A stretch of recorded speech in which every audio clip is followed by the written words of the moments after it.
ഓരോ വർഷം കഴിയുന്തോറും യുദ്ധത്തിനിരകളാകുന്ന സ്ത്രീകളുടെയും കുട്ടികളുടെയും എണ്ണം ക്രമാതീതമായി വർദ്ധിക്കുന്നു. ഒരു യുദ്ധനീതിയുണ്ട്. അതായത് സ്ത്രീകളെയും കുട്ടികളെയും ഭിന്നലിംഗത്തിൽപ്പെട്ടവരെയും കണ്ടാൽ ആയുധം താഴെ വയ്ക്കും. യുദ്ധത്തിന്റെ ബാക്കിപത്രം എന്ന് പറയുന്നത് ശരിക്കും ദുരിതം, ദാരിദ്ര്യം, ബലാത്സംഗം, ഒപ്പം പലായനം ഇതൊക്കെയാണ്. വിധവകളിൽ 80% ഈ യുദ്ധക്കെടുതികളുടെ അനന്തരഫലമായിട്ടുണ്ടായ അല്ലെങ്കിൽ വിധവത്വത്തിലേക്ക് നയിക്കപ്പെട്ട 15% സ്ത്രീകൾ ഈ പ്രസവാനന്തര സങ്കീർണതകൾ അനുഭവിക്കുന്നുണ്ട് എന്നാണല്ലോ.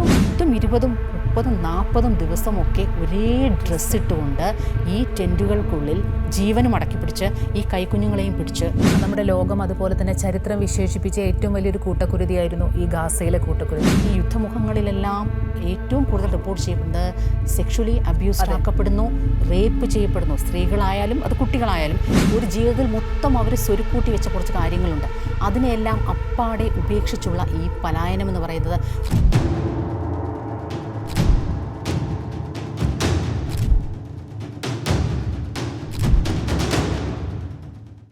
നമസ്കാരം, എല്ലാ പ്രേക്ഷകർക്കും വനിതാ ജംഗ്ഷനിലേക്ക് സ്വാഗതം.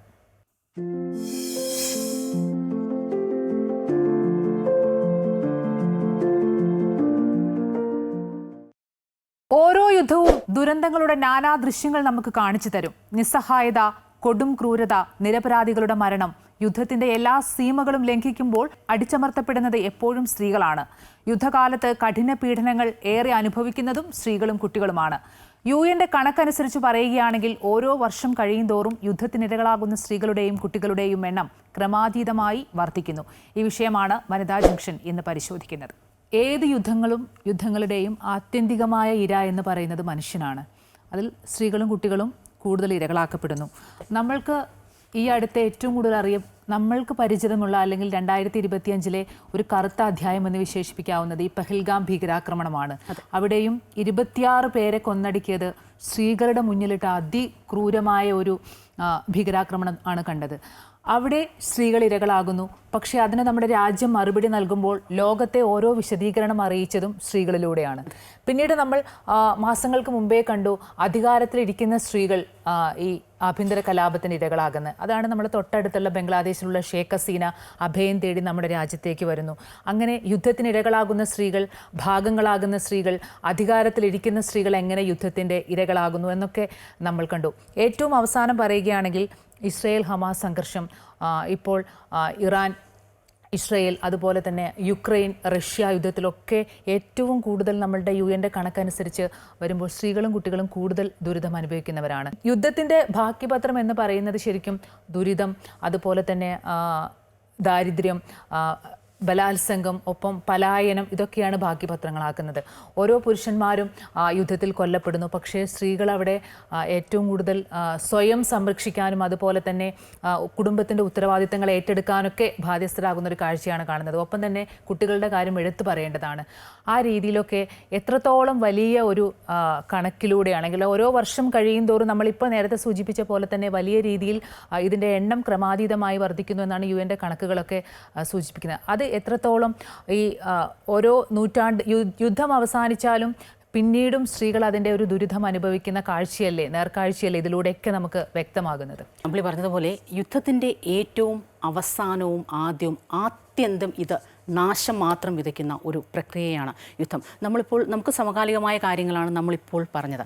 കുറച്ച് നമ്മൾ കേട്ട് വന്നിട്ടുള്ള കഥകൾ, നമ്മൾ മഹാഭാരതം എടുക്കുകയാണെങ്കിൽ, രാമായണം എടുക്കുകയാണെങ്കിൽ, യുദ്ധങ്ങളിലൊക്കെ മഹാഭാരതത്തിൽ പ്രത്യേകിച്ച് എടുത്തു പറയുന്നുണ്ട്. അതായത് കൗരവരും പാണ്ഡവരും തമ്മിലുള്ള യുദ്ധത്തിന് ശേഷം വിധവകളായ സ്ത്രീകളുടെ എണ്ണം കണക്കിലെടുക്കാൻ അവരുടെ രോദനങ്ങളാണ് ശരിക്ക്. ഗാന്ധാരി അടക്കം തൻ്റെ മക്കളെക്കുറിച്ച് ആലോചിച്ച് അത് നമ്മൾ കേട്ട് വന്നിട്ടുള്ള കഥകളാണ്, ഗാന്ധാരി വിലാപം അടക്കമുള്ള. അപ്പം യുദ്ധം പണ്ടായാലും പുരാണങ്ങളിലാണെങ്കിലും മുൻപ് ഫസ്റ്റ് വേൾഡ് വാറോ സെക്കൻഡ് വേൾഡ് വാറോ ഏത് യുദ്ധമാണെങ്കിലും ഏറ്റവും ഒടുവിൽ നമ്മളിപ്പോൾ വന്ന് നിൽക്കുന്ന ഇറാൻ ഇസ്രയേൽ സംഘർഷം യുദ്ധമാണെങ്കിൽ ഒരു തുറന്ന യുദ്ധമെന്ന് തന്നെ നമുക്കത് പറയേണ്ടി വരും. യുദ്ധമാണെങ്കിലും ഏറ്റവും കൂടുതൽ അതിന് ഇരകളാകുന്നത് സ്ത്രീകളും കുട്ടികളും തന്നെയാണ്. അതിൻ്റെ ഏറ്റവും മോശമായ വെർഷൻ ഒരുപക്ഷെ നമുക്ക് കാണാൻ സാധിക്കുന്നത് ഗാസയിലാണ്. അതായത് ഒരു 20 മില്യനാണ് അവിടുത്തെ ഒരു ജനസംഖ്യയെങ്കിൽ ഒരു 28,000 സ്ത്രീകൾക്ക് മാത്രം അവർ മരിക്കുകയോ പരിക്കേൽക്കുകയോ ചെയ്തിട്ടുണ്ടെന്നാണ്.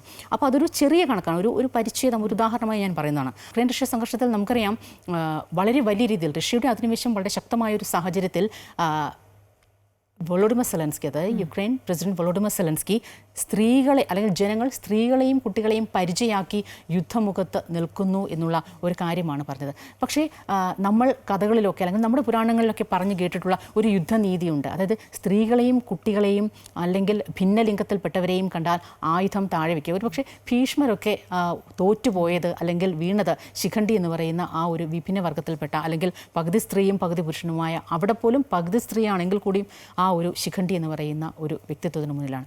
സോ ആ ഒരു യുദ്ധനീതികളെല്ലാം മാറ്റിവെച്ച് പലപ്പോഴും നമുക്കറിയാം ഈ യുദ്ധം പുരുഷ കേന്ദ്രീകൃതമായ ഒരു വ്യവഹാരം എന്നൊക്കെ രീതിയിൽ ആ തരത്തിലൊക്കെ തന്നെയാണ് നമ്മൾ സംസാരിക്കുന്നത്. പക്ഷേ ഏറ്റവും കൂടുതൽ ഇതിൻ്റെ ഇരകളാകുന്നത് സ്ത്രീകൾ തന്നെയാണ്.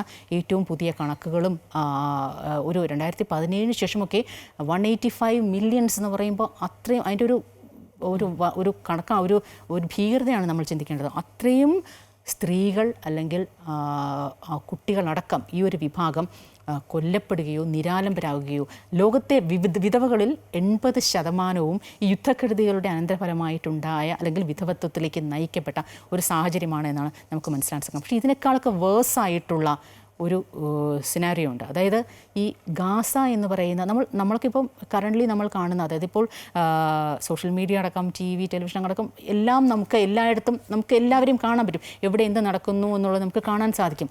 ശരിക്കും ഈ ഗാസയിലൊക്കെ ഈ ടെൻറ്റുകളിലൊക്കെയാണ് ഈ സ്ത്രീകളും എല്ലാം കൈക്കുഞ്ഞുങ്ങളെയൊക്കെ കൊണ്ട് താമസിക്കുന്നത്.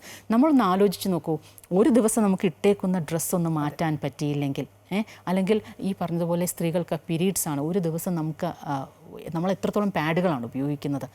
ഈ ഒരു സാഹചര്യം അതാണ് ഏറ്റവും വേഴ്സായിട്ട് ഇപ്പോൾ ഐക്യരാഷ്ട്ര സംഘടന അടക്കമുള്ള അന്താരാഷ്ട്ര സംഘടനകളും സന്നദ്ധ സേവന സംഘടനകളും ഒക്കെ ചൂണ്ടിക്കാണിക്കുന്ന. അതായത് 10, 20, 30, 40 ദിവസമൊക്കെ ഒരേ ഡ്രസ്സ് ഇട്ടുകൊണ്ട് ഈ ടെൻറ്റുകൾക്കുള്ളിൽ ജീവനും അടക്കി പിടിച്ച് ഈ കൈക്കുഞ്ഞുങ്ങളെയും പിടിച്ച് നിൽക്കുന്നു, അല്ലെങ്കിൽ അവർ കഴിച്ചു കൂടുന്നു എന്നത് ഏറ്റവും ഭീകരമായൊരു കാര്യം തന്നെയാണ്. ഇവിടെ എടുത്തു പറയേണ്ടതാണ് വിശപ്പ്. നമ്മൾ കണ്ടതാണ് അല്ലേ, ഗാസയിലൊക്കെ കുഞ്ഞുങ്ങൾ അവരൊക്കെ ഇങ്ങനെ തല കറങ്ങി വീഴാറായി നിൽക്കുന്ന സാഹചര്യമാണ്. ഭക്ഷണപാത്രങ്ങളായിട്ട് ട്രക്കുകൾ വരുന്നതും ഒക്കെ കാത്തു നിൽക്കുന്ന ഒരു സാഹചര്യം, കുഞ്ഞുങ്ങളാണ് അവിടെ കാത്തു നിൽക്കുന്നത്. അപ്പോൾ ഈ യുദ്ധമുഖത്തുണ്ടാകുന്ന സ്ത്രീകളുടെ ഏറ്റവും ബേസിക്കായിട്ടുള്ള അടിസ്ഥാനമായ ആവശ്യങ്ങൾ, ഈ പറഞ്ഞതുപോലെ അവരുടെ സംരക്ഷണം, അത് എടുത്തു പറയേണ്ട കാര്യമല്ലല്ലോ. ഈ പറഞ്ഞതുപോലെ അതായത് യുദ്ധമുഖത്ത് അല്ലെങ്കിൽ ടെൻറ്റുകളിൽ എത്രത്തോളം ഈ സ്ത്രീകൾ സുരക്ഷിതരാണെന്ന് അമ്പിളിക്ക് തോന്നുന്നുണ്ട്. സ്വപ്ന പറഞ്ഞതിലേക്കാണ് ഞാനും വരുന്നത്. കാരണം ഈ 20-ാം നൂറ്റാണ്ടിൽ ഏറ്റവും നമ്മുടെ ലോകം അതുപോലെ തന്നെ ചരിത്രം വിശേഷിപ്പിച്ച ഏറ്റവും വലിയൊരു കൂട്ടക്കുരുതിയായിരുന്നു ഈ ഗാസയിലെ കൂട്ടക്കുരുതി. അതിലിപ്പോൾ സൂചിപ്പിച്ച പോലെ തന്നെ 28,000 സ്ത്രീകളാണ് കൊല്ലപ്പെട്ടത്. ഒപ്പം അതിന് ആനുപാതികമായി കുട്ടികളുമുണ്ട്. അപ്പോൾ നമുക്ക് ഏറ്റവും എടുത്തു പറയുന്നൊരു കാര്യം ഈ ഗർഭിണികളും അതുപോലെ തന്നെ സ്ത്രീകളും അവിടെ നേരിട്ടിട്ടുള്ള ഈ പ്രശ്നം തന്നെയാണ്.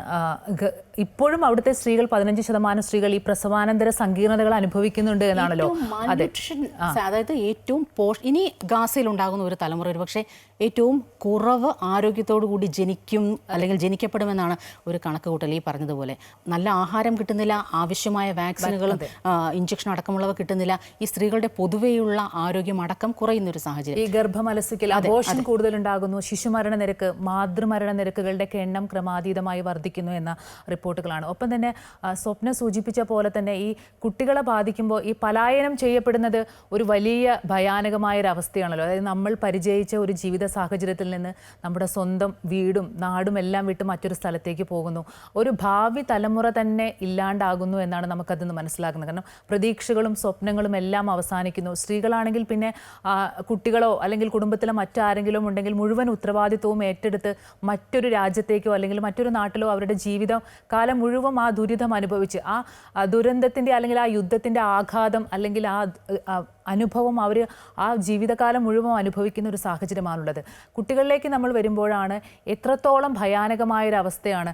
കഴിഞ്ഞ മെയ്യിൽ തന്നെ ഈ ഗാസയിൽ നിരോധനം ഏർപ്പെടുത്തിയപ്പോൾ UN പറഞ്ഞിട്ടുള്ള ഒരു അടിയന്തരമായ ഒരു ഇടപെടൽ വേണം, അല്ലെങ്കിൽ 48 മണിക്കൂറിനകം 14,000 കുട്ടികൾ മരണപ്പെടുമെന്നുള്ളൊരു മുന്നറിയിപ്പ്. അത് എത്രത്തോളം നമ്മുടെ ഈ ഇന്നത്തെ കാലത്തും അല്ലെങ്കിൽ ഇന്ന് വലിയ രീതിയിൽ അന്താരാഷ്ട്ര സമൂഹം മുന്നോട്ട് പോയി എന്നൊക്കെ പറയുമ്പോൾ ഒരു ഭയാനകമായ ഒരു കാഴ്ച, അല്ലെങ്കിൽ എത്രത്തോളം വലിയൊരു മുന്നറിയിപ്പാണത് നൽകുന്നത്. തീർച്ചയായും അത് ഈ പറഞ്ഞതുപോലെ അമ്പിളി ആദ്യം പറഞ്ഞൊരു പോയിന്റിലേക്ക് ഞാൻ ആദ്യം ഈ പലായനം, ഈ കൂട് വിട്ട് കൂടും. അത് നമുക്ക് ഒരാൾ ഒരു യുദ്ധ സാഹചര്യത്തിൽ അല്ലെങ്കിൽ ഒരു ഭീകരാക്രമണം അല്ലെങ്കിൽ ഒരു എമർജൻസി നടക്കുന്ന സാഹചര്യത്തിൽ ഒരാൾക്ക് തന്നോടൊപ്പം താനല്ലാതെ എന്തൊക്കെ ഈ രണ്ട് കൈകളിൽ എടുത്തുകൊണ്ട് പോകാൻ സാധിക്കും, രക്ഷപ്പെടാൻ സാധിക്കും.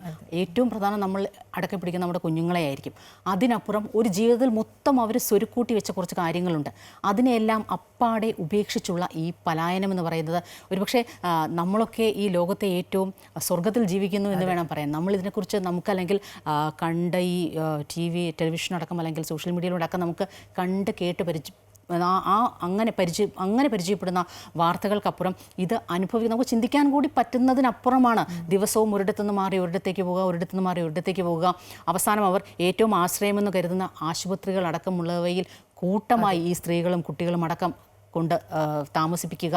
അവിടെ പോലും ഏത് നിമിഷവും ആക്രമണം നടത്താം എന്ന രീതിയിലേക്ക് കാര്യങ്ങൾ നീങ്ങുന്ന ഒരു സാഹചര്യമാണ് നമ്മൾ അവിടെ കാണേണ്ടത്. ഇത്തരം അടുത്തടുത്ത് അല്ലെങ്കിൽ ടെൻറ്റുകളിൽ അല്ലെങ്കിൽ ഇത്തരം കൂട്ടത്തോടെ ഒന്ന് ആലോചിച്ച് നോക്കൂ. നമ്മുടെ റൂമിൽ അപരിചിതരായ ഒരു വ്യക്തി വന്നാൽ കൂടി നമുക്കൊന്ന് ഡ്രസ്സ് മാറാനോ അല്ലെങ്കിൽ ഒന്ന് ടോയ്ലറ്റിലോട്ട് പോകാനോ എന്തോരം മടിയാണ്. ആ സ്ഥലത്താണ് ആയിരക്കണക്കിന് പേർ ഒരു വലിയ ടെൻറ്റുകളിൽ അല്ലെങ്കിൽ വലിയൊരു ഹാളിലൊക്കെ ഒരുമിച്ച് അവരെ താമസിപ്പിക്കുക എന്ന് പറയുന്നത്. ഏറ്റവും പ്രധാനപ്പെട്ടത് ഈ യുദ്ധമുഖങ്ങളിലെല്ലാം ഏറ്റവും കൂടുതൽ റിപ്പോർട്ട് ചെയ്യപ്പെടുന്നത് സെക്ഷുവലി അബ്യൂസ്ഡ് ആക്കപ്പെടുന്നു, റേപ്പ് ചെയ്യപ്പെടുന്നു. സ്ത്രീകളായാലും അത് കുട്ടികളായാലും സെക്ഷുവലി അവരെ അബ്യൂസ് ചെയ്യുന്നു, അവർ റേപ്പ് ചെയ്യപ്പെടുന്നു. അപ്പോൾ ഇവരെന്താണ് ചെയ്യുക? കുറച്ച് പ്രത്യേകിച്ച് മുസ്ലിം രാഷ്ട്രങ്ങൾ കൂടിയാണ് എത്രയും പെട്ടെന്ന്, അതായത് പ്രായപൂർത്തിയാകുന്ന കുഞ്ഞുങ്ങളെ പെട്ടെന്ന് വിവാഹം കഴിപ്പിച്ചു കൊടുക്കുക. അങ്ങനെയുള്ള തലത്തിലേക്കൊക്കെ ഈ കാര്യങ്ങൾ ഓൾറെഡി അവരുടെ ആരോഗ്യപരമായി തന്നെ അവർ വീക്കായിരിക്കുന്ന സാഹചര്യത്തിലാണ് ഈ കുഞ്ഞുങ്ങളെ ഇത്തരത്തിലുള്ള വിവാഹം കഴിച്ച് അവരെങ്കിലും രക്ഷപ്പെടട്ടെ എന്ന തരത്തിലേക്കൊക്കെ കാര്യങ്ങൾ നീങ്ങുന്നത്. ശരിക്കും ഈ യുദ്ധമുഖത്ത് ഈ തരത്തിലുണ്ടാകുന്ന സ്ത്രീകൾ അനുഭവിച്ചു പോരുന്ന ഈ യാതനകളെല്ലാം ഒരു യുദ്ധം കൊണ്ട് തീരുന്നില്ല. ഈ യുദ്ധത്തിന് ശേഷവും ഇതിൻ്റെ പ്രത്യാഘാതങ്ങളെല്ലാം അതികഠിനമാണ്. ഇതിൽ നിന്നൊരു സർവൈവൽ എന്ന് പറയുന്നത്, ഒരു യുദ്ധം കഴിഞ്ഞ് ഒരു രാജ്യത്തെ സർവൈവ് ചെയ്യാൻ എത്രയോ പതിറ്റാണ്ടുകൾ എടുക്കും. ഒരു നോർമൽ രീതിയിലേക്ക് കൊണ്ടുവരുന്നതിന് എത്രയോ പതിറ്റാണ്ടുകൾ എടുക്കുമെന്നാണ് പറയുന്നത്. ഈ കാലഘട്ടങ്ങളിൽ അത്രയും ഒരു കുടുംബത്തിൻ്റെ നാഥനായി അല്ലെങ്കിൽ നാഥയായി നിന്ന് ഇതിന് കുട്ടികളെയും ബന്ധുക്കളെയും അമ്മമാരെയും ഭർത്താവിനെയും മുന്നോട്ട് കൊണ്ടുപോകുന്ന ആ സ്ത്രീകൾ, പലയിടത്തും ഈ സ്ത്രീകൾ നഷ്ടപ്പെടുന്ന സാഹചര്യമാണ്. അവിടെ അനാഥമാകുന്നത് ആ ബാല്യങ്ങളാണ്. അവരെ ഡിപ്പെൻഡ് ചെയ്ത് നിൽക്കുന്ന ഒരു കുടുംബമാണ്, ഒരു സൊസൈറ്റിയാണ്. സോ ഇതിനൊരു പരിഹാരം എന്താണ്, അല്ലെങ്കിൽ യുദ്ധനീതി എന്താണ്? യുദ്ധനീതിയിൽ എന്ത് ചെയ്യാം, എന്ത് ചെയ്യരുത്, അല്ലെങ്കിൽ സ്ത്രീകളോടും കുട്ടികളോടും ഏത് രീതിയിൽ, യുദ്ധഭൂമിയിലുള്ള സ്ത്രീകളോടും കുട്ടികളോടും ഏത് രീതിയിൽ വ്യവഹരിക്കണം എന്നതടക്കമുള്ള കാര്യങ്ങളിൽ ഇത്രയും പുരോഗമനവും വികസനവാദവും ഒക്കെ പറയുന്ന ഈ അന്താരാഷ്ട്ര സംഘടനകളോ വികസന ശക്തികളോ വൻ രാജ്യങ്ങളോ ഒന്നും ഒരു മറുപടി പറയുന്നില്ല എന്നതാണ് അങ്ങേയറ്റം ഒരു ദുരവസ്ഥ എന്നത് എടുത്തു പറയേണ്ടത്. യുദ്ധം ഒന്നിനും ഒരു ശാശ്വത പരിഹാരമല്ല എന്നാണ് ഈ പതിറ്റാണ്ടുകൾ അല്ലെങ്കിൽ മനുഷ്യൻ ഉണ്ടായ കാലം മുതൽക്കുള്ള ചരിത്രം നമ്മെ പഠിപ്പിക്കുന്നത്. നാശം മാത്രമാണ്. ഈ തുടക്കത്തിൽ സൂചിപ്പിച്ചതുപോലെ ആദ്യവും അവസാനവും നാശം മാത്രമാണ്. ഒരുപക്ഷെ ഇതിൽ ഏറ്റവും കൂടുതൽ ബലിയാടുകളാകേണ്ടത് പുതിയ തലമുറയ്ക്ക് ജന്മം നൽകേണ്ട അല്ലെങ്കിൽ പുതിയ തലമുറയിലേക്ക് കാലെടുത്ത് വെക്കേണ്ട വിഭാഗം സ്ത്രീകളും കുട്ടികളുമാണ്. യുദ്ധഭൂമിയിൽ സ്ത്രീകളെ അല്ലെങ്കിൽ കുട്ടികളെ ഏത് രീതിയിൽ കൈകാര്യം ചെയ്യപ്പെടണം, അവർ ഏത് രീതിയിൽ കൈകാര്യം ചെയ്യപ്പെടണം എന്നത് സംബന്ധിച്ച് ഇതുവരെയും ഒരു അന്താരാഷ്ട്ര വേദിയിലും ഒരു സന്നദ്ധ സംഘടനകളും ഒരിടത്തും ഒന്നും പ്രതിപാദിച്ചിട്ടില്ല. അതിനുള്ള ക്ലോസുകളോ നിയമങ്ങളോ ഒന്നും കൊണ്ടുവന്നിട്ടുമില്ല. ഉടനെയൊന്നും അത്തരം കാര്യങ്ങളിലേക്ക് ഒരു ശ്രദ്ധ, ഈ പുരുഷ അധികാര കേന്ദ്രീകൃത യുദ്ധങ്ങളുടെ ഒരു ശ്രദ്ധ ഈ ഒരു കാര്യത്തിലേക്ക് വരുമെന്നും തോന്നുന്നില്ല.